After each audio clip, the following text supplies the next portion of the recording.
Grande ablution. Al-Ghusl.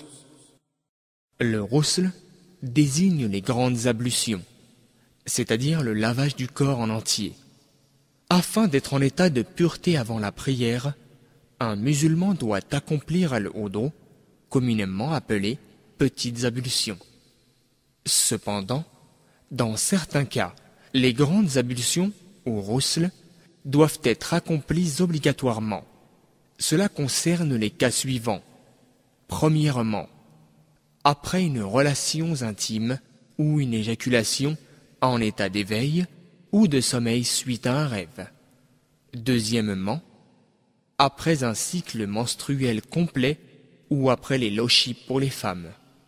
Troisièmement, après une conversion à l'islam. Quatrièmement, après le décès d'un musulman et avant son enterrement.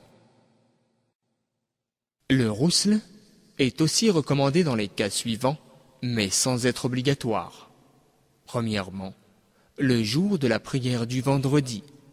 Deuxièmement, avant de se mettre en état de sacralisation, soit pour le hajj, pèlerinage, soit pour la umrah.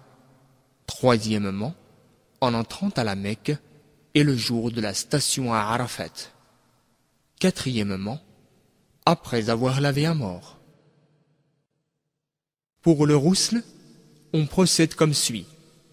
Premièrement, dire « Bismillah » au nom d'Allah, avec l'intention d'ôter l'impureté majeure par le biais du ghusl.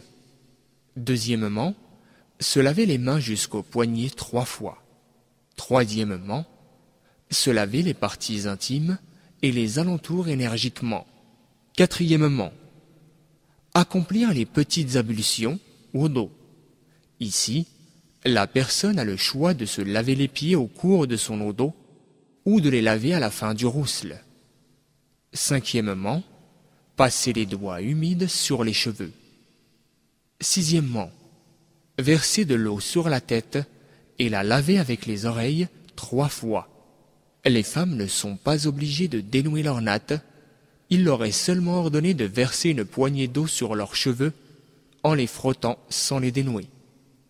Septièmement, verser de l'eau sur le côté droit en commençant par le haut, puis le bas, et ensuite procéder de même avec le côté gauche en s'assurant que l'eau atteigne toutes les parties du corps, même celles cachées comme les aisselles, le nombril ou l'intérieur des oreilles.